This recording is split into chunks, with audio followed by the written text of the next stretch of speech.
Frères et sœurs dans le Christ, nous voici désormais entrés dans le mystère de Noël, événement annoncé depuis de longs siècles par les saints prophètes et tant attendu par de nombreuses générations qui nous ont précédés. Fidèles à la longue et riche tradition de l'Église, en communion avec les chrétiens du monde entier, nous venons ce soir accueillir dans la joie le Messie. Nous venons accueillir le salut qu'il nous apporte. Nous venons contempler la grandeur de son mystère et nous émerveiller devant la lumière si éblouissante qui vient du ciel. Sainte, cette nuit-là, non pas seulement parce qu'elle célèbre la naissance du Fils de Dieu, mais aussi et surtout parce qu'elle sonne le glas du règne des ténèbres et de l'esclavage du péché. Comme nous l'avons entendu dès le début de la première lecture, le prophète Isaïe eut raison de s'écrier, je cite, « Le peuple qui marchait dans les ténèbres a vu se lever une grande lumière. Sur ceux qui habitaient le pays de l'ombre, une lumière a resplendi. » Fin de citation. Isaïe chapitre 9e, premier verset. L'événement que nous commémorons ce soir est d'une telle splendeur qu'on aurait cru qu'il s'est produit sous nos yeux. En effet, l'instant est solennel. L'histoire de toute l'humanité est au tournant. Cette histoire emprunte un virage décisif qui témoigne de l'avènement d'un monde nouveau.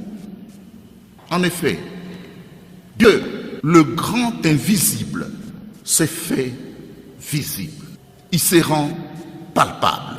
Lui, le Tout-Puissant, se communique dans son Fils, lequel Fils est revêtu de notre chair humaine. L'éternité se présente à nous dans le provisoire, mais sans s'y confondre. Le chant de gloire à Dieu au plus haut des cieux et paix sur la terre qu'il aime, entonné par les anges, apporte en réalité une note spéciale à cet épisode merveilleux de notre histoire. Comme quoi, avant de laisser les voix humaines prendre la relève de proclamer la gloire de ces dieux qui nous envoient un tel sauveur, c'est la chorale céleste qui entre d'abord en scène et donne le ton de cette beauté pleine de magnificence. La liturgie de l'Église immortalise cette louange à Dieu et la prolonge avec beaucoup de soin. Arrêtons-nous d'abord sur l'entrée du Fils de Dieu dans notre histoire. D'emblée, je voudrais vous rassurer que les événements qui entourent la venue du Fils de Dieu dans ce monde ne sont pas du tout une légende, encore moins un récit mythique. Il s'agit des faits vrais, vérifiables dans la grande histoire de l'humanité.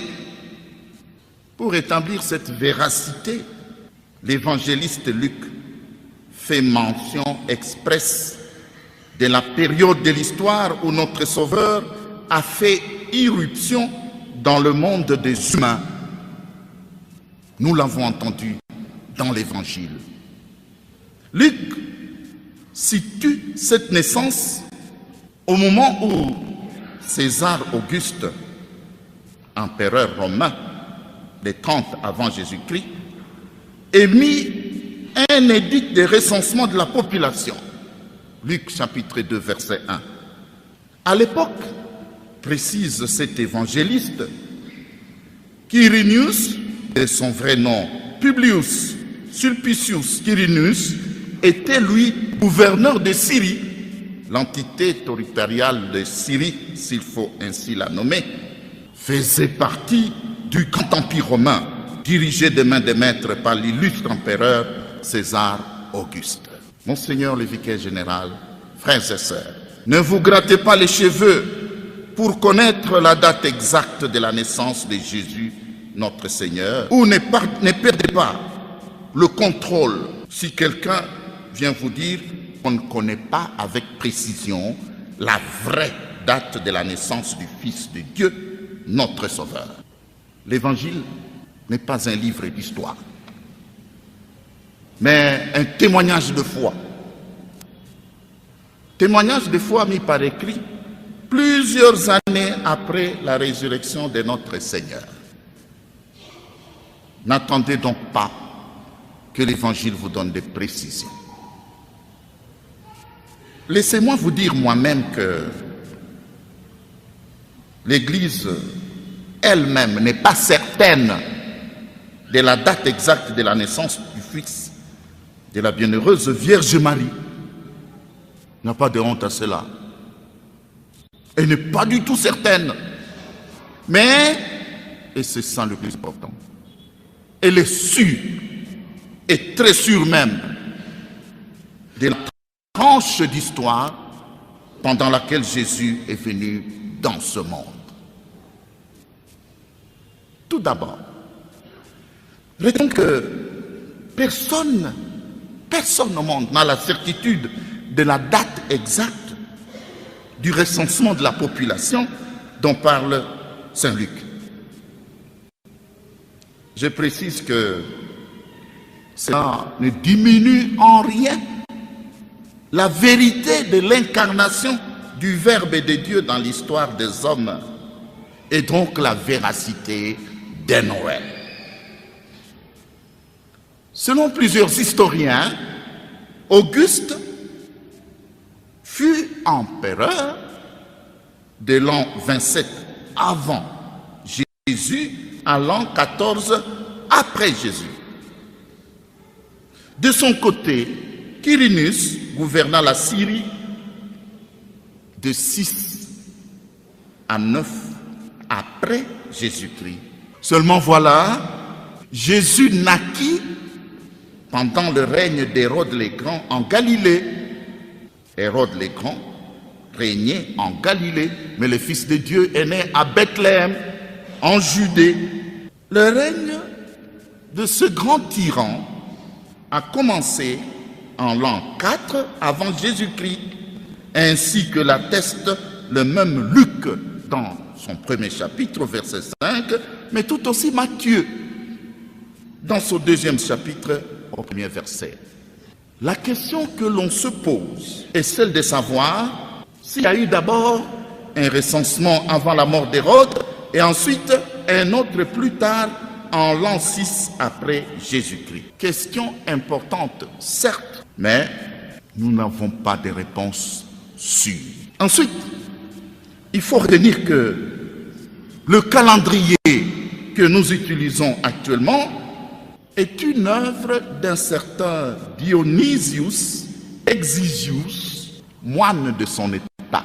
Il calcula ce calendrier, tenez-vous bien, en 550 après Jésus-Christ, longtemps après. C'est donc de lui que nous tenons le calcul des années à partir de la venue de notre Seigneur Jésus-Christ, appelé année 0. En clair, les années avant la naissance de Jésus sont dites avant Jésus-Christ et naturellement, les années après cette naissance sont appelées après Jésus-Christ. Ainsi se présente le calendrier chrétien. Apparemment, en calculant ce nouveau calendrier chrétien, notre moine se serait trompé de 4 années. Alors, Monseigneur le vicaire général, frères et sœurs, ne fulminez donc pas de colère si quelqu'un vous disait que la date de naissance de Jésus fait l'objet de discussions et n'est donc pas connue avec exactitude. surtout quand ça vient d'un petit pasteur qui est tombé sur un livre d'histoire et qui découvre cette polémique que les théologiens maîtrisent depuis des siècles. N'en déduisez surtout pas que l'Église catholique vous cache la vérité, assurément, en faisant mention des faits et des personnages qui ont réellement existé quand Jésus est né. L'évangéliste Luc, et ça c'est très important, veut surtout nous enseigner que la naissance de Jésus est un événement inscrit dans notre histoire. Ça mérite des applaudissements.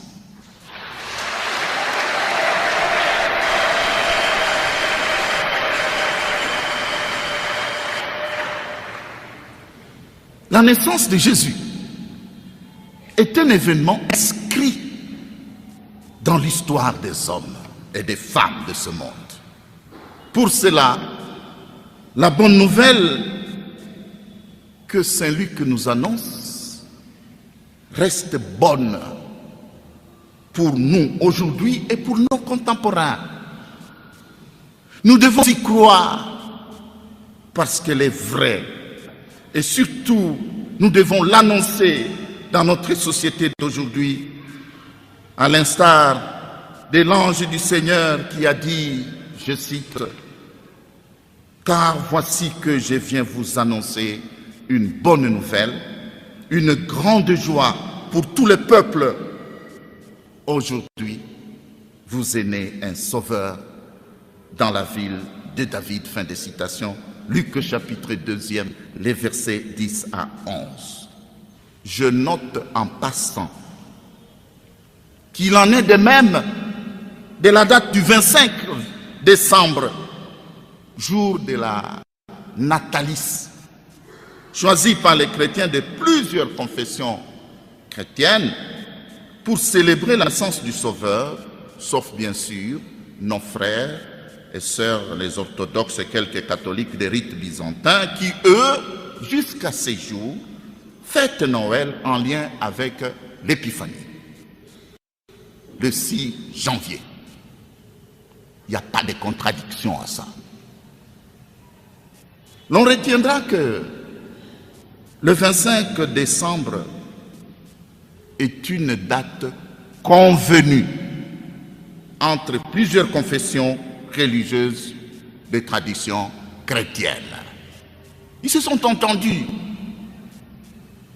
La dite convention date, tenez-vous bien, du 4e siècle de notre ère, c'est-à-dire l'ère chrétienne. Cette date a été officialisée par l'empereur Théodose. Pourquoi cette date? Elle remplace les fêtes païennes du solstice d'hiver, fête du soleil invaincu. Car dans l'Empire romain, c'est à partir de ce moment de la saison que l'on célébrait depuis très longtemps la renaissance du soleil, pendant que les jours commençaient à devenir plus longs que les nuits, comme présentement.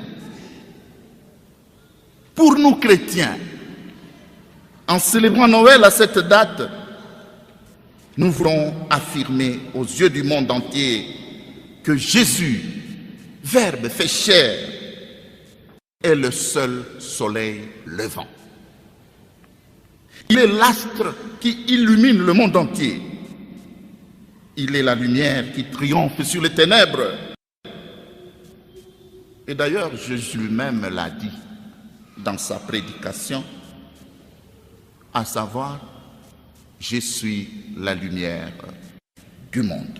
Jean chapitre 8, verset 12 et Jean chapitre 9, verset 5. Il nous invite à notre tour à devenir également lumière. Je me suis fait un peu professeur d'histoire pour balayer certaines illusions. Eh bien, quand on vous dit, voilà, le 25, Jésus n'est pas né le 25 décembre, ne ça ne me dérange pas. Quand on vous dit, ben, il n'est pas mort à 33 ans, c'était 34, 37 ou... Ben, ça ne fait rien, moi. Ça ne devrait pas bousculer votre foi. Splendeur dans la simplicité. Frères et sœurs, je nous invite maintenant à nous émerveiller devant la fresque de la grandeur dans la simplicité de la naissance du Fils de Dieu, que l'évangéliste Luc, encore lui, nous décrit dans un style très captivant. Un texte de l'épître de Saint Paul aux Philippiens, écrit longtemps après la naissance de Jésus-Christ et même longtemps après sa résurrection, illustre bien ce tableau de la naissance splendide de Jésus dans une extrême simplicité. Je cite ce texte. Lui, des conditions divines, ne retint pas jalousement le rang qu'il égalait à Dieu. Mais il s'anéantit lui-même, prenant la condition d'esclave et devenant semblable aux hommes. Fin de citation. Épître aux Philippiens, chapitre 2, les versets 6 à 7a. Lui, Fils de Dieu, par qui tout a été fait, comme nous le professons dans le credo. Lui, roi de l'univers. Lui, issu de la royauté de David, a choisi de naître pendant la tourmente du recensement dans des conditions d'une pauvreté frappante. Lui, à qui tout appartient. Il a manqué de place dans la salle, comme dit Saint Luc au 2e chapitre de son évangile, le verset 20. Le palais royal qu'il s'est choisi pour naître n'est autre qu'une table, un hangar réservé aux animaux. Vous avez une représentation devant vous, à la crèche. Pas de couche, pas de chauffage, pas de confort d'une maternité ordinaire, pas de biberon non plus, mais le strict minimum. Cette simplicité désarmante démontre à quel point Jésus s'est vraiment abaissé pour nous donner le salut. Salut que nous ne méritons certainement pas. En termes d'éthique, les théologiens parlent de la kénose. Retenez ce mot et oubliez-le aussitôt après. Ce n'est pas nécessaire. Vraiment, Jésus a payé cher pour nous sauver. Ce prix d'abaissement formidable a atteint son point culminant, bien entendu, dans le sacrifice de la croix. Il faut reconnaître, frères et sœurs, qu'il est vraiment immense, l'amour de Dieu pour l'humanité et pour chacun et chacune de nous. En outre, dans la même logique d'abaissement, son premier fan club, il est constitué de bergers, des gens moins considérés dans la société, des exclus, les genres d'hommes qui sentent la bête, des individus qui ne connaissent pas la bonne odeur des grandes marques de parfums derrière lesquelles nous courons tous. Dior, Montblanc, Hermès, Sauvage, Yves Saint-Laurent, Lacôme, Chanel et j'en passe. Il y a là un message très fort.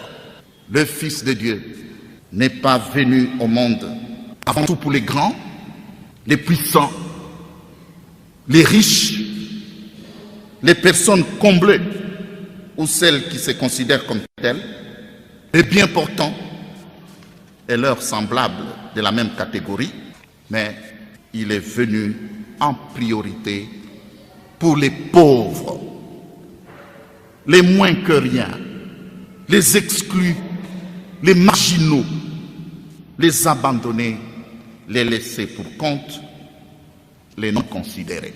Pour bien fêter Noël, il faut avoir un cœur de pauvre, un cœur ouvert à Dieu, un cœur qui se laisse combler par Dieu, absolument. Revenons encore une fois à ce tableau de la grandeur dans la simplicité, objet principal de notre rassemblement de ce soir. Manifestement, seuls 2 témoins connaissent vraiment et comprennent réellement ce qui se passe. Marie, la mère du nouveau-né, et bien entendu Joseph, reconnu comme un pont reliant la royauté céleste et la royauté davidique, qui est la royauté terrestre. Deux personnes seulement semblent comprendre tout ce qui se passe dans ce décor. Et c'est ça le plus merveilleux. C'est la symphonie du chœur des anges qui agrémente cette partie de la Sainte Nuit. Fermez les yeux et essayez de vous imaginer ce qui se passe. La louange à Dieu est couplée au chant du salut et à la paix sur terre. La préface de la liturgie de la messe reprend jusqu'à ce jour ce va-et-vient entre la gloire de Dieu, mais qui est intimement liée à la paix sur terre. Ça signifie effectivement que Dieu est auteur de la paix véritable. Saint Paul écrira plus tard aux chrétiens d'Éphèse que c'est justement le Christ qui est notre paix. Célébrer Noël aujourd'hui, frères et sœurs, la scène de la naissance de Jésus, notre Sauveur, est saisissante. Dès lors, je comprends que c'est le mystère même de cette naissance que les chrétiens célèbrent depuis plus de 2000 ans, avec la même ferveur, comme si les événements s'étaient passés hier. Ce mystère nous touche au fond de nous-mêmes et nous parle bel et bien dans nos circonstances d'aujourd'hui. Tenez, d'emblée, le récit de Saint Luc nous questionne avant tout sur un fait que certains d'entre nous ici vont considérer comme étant banal, mais qui, me semble-t-il, est important. Le Fils de Dieu est né au cours d'un recensement de la population. Ce n'est pas par hasard. Je considère pour ma part qu'il y a lieu de nous demander pourquoi dans ce pays qui est le nôtre, avec tous les moyens technologiques disponibles, tout l'argent dont nous disposons, tous les cerveaux qui abondent dans ce pays, nous sommes incapables de réaliser ce que les Juifs ont réussi il y a plus de 2000 ans, c'est-à-dire le recensement. Incapables. Dans ce pays, nous savons compter.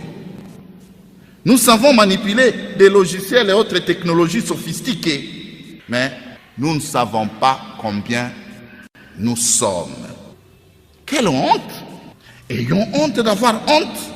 Très sérieusement, frères et sœurs, cette question, parce qu'elle est mentionnée dans l'Évangile, mérite d'être examinée en profondeur. Comment, en plein 21e siècle, nous nous familiarisons avec ce que Feu Laurent Cardinal Monsengo, d'heureuse mémoire, avait nommé médiocrité. Noël 2022 nous invite à laver impérativement cette honte collective qui nous colle à la peau. Gouvernants et gouvernés, nous les gouvernés, nous avons laissé faire. Autant dire que la crise de la volonté politique qui empêche notre pays de se redresser est grave, peut-être même très grave, que nous n'osons l'imaginer. La solennité de ce soir attire également notre attention sur la signification profonde des appellations attribuées au Fils de Dieu qui vient parmi nous et leur impact aujourd'hui. Là-dessus, soit dit en passant, le texte du prophète Isaïe que nous avons entendu en première lecture se complète merveilleusement avec le passage de l'Évangile selon Saint Luc. Tenez, d'une part en effet, Luc nous fait découvrir que l'enfant de Bethléem est sauveur, Messie, Seigneur, comme l'a annoncé l'ange du Seigneur au berger qui participe à la scène. Pour Israël, qui attendait ce sauveur depuis plusieurs générations, c'est vraiment un motif de joie. De même, nous chrétiens d'aujourd'hui, nous devons réellement accueillir ce sauveur dans notre cœur et dans notre vie. Il est celui qui nous apporte le salut et le vrai. C'est lui qui nous apporte la vie éternelle. Il nous faut comprendre dès lors que le vrai salut n'est pas dans ce que nous croyons assez souvent, les illusions, les faux messianismes, à savoir notamment le succès dans ce monde, les biens matériels, si vous en avez insuffisamment, le bon emploi, une bonne posture sociale, les loges mystiques, Rose-Croix, francs-maçons et autres. Tout cela ne nous apporte pas le salut. Le salut, le vrai, est celui que nous offre Jésus, Fils de Dieu. C'est donc Jésus qui est le seul et l'unique sauveur de l'humanité et il n'y en a pas d'autre. D'autre part, frères et sœurs, les appellations que le prophète Isaïe colle à l'enfant dont la naissance avait été annoncée à une époque bien reculée ne doivent pas nous laisser indifférents. Comme nous l'avons entendu dans la première lecture, le nouveau-né est appelé merveilleux conseiller. Frères et sœurs, il nous faut l'écouter. Il nous faut intérioriser son enseignement. Il faut que nous puissions nous laisser transformer par cet enseignement. Et face au message qui vient annoncer au monde aujourd'hui, il est inutile de faire la sourde oreille ou les faux semblants. La parole qu'il prononce, qu'il proclame, c'est une parole de vie et nous devons en vivre. Le nouveau-né est aussi appelé Dieu fort. Isaïe l'a dit dans le chapitre 9e, verset 5. Première lecture que nous avons.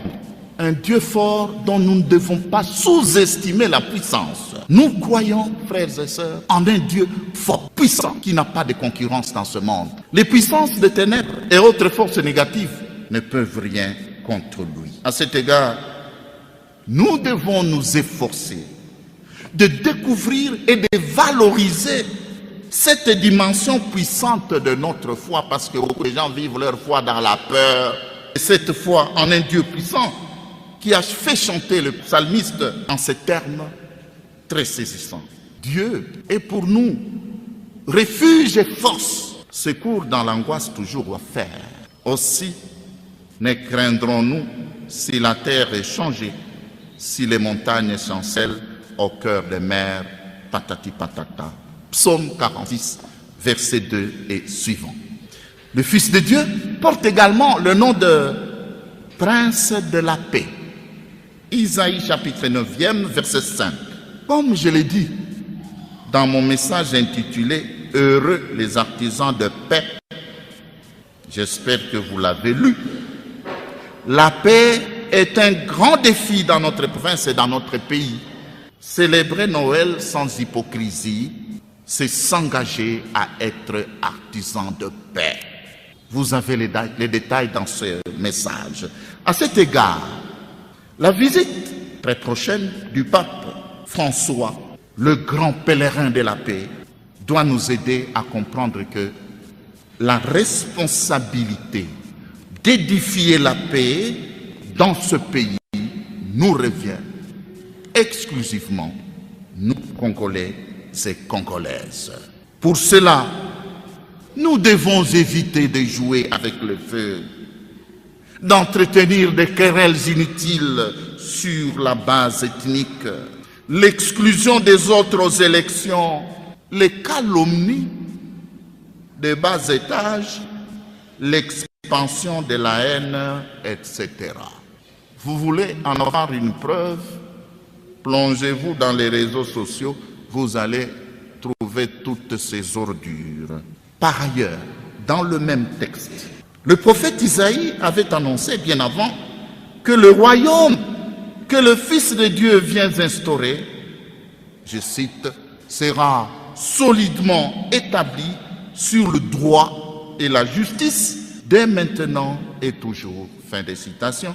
Isaïe chapitre 9e, verset 6. Or, frères et sœurs, ne nous voilons pas le visage. La notion de droit et celle de la justice sont terriblement malmenées dans notre pays.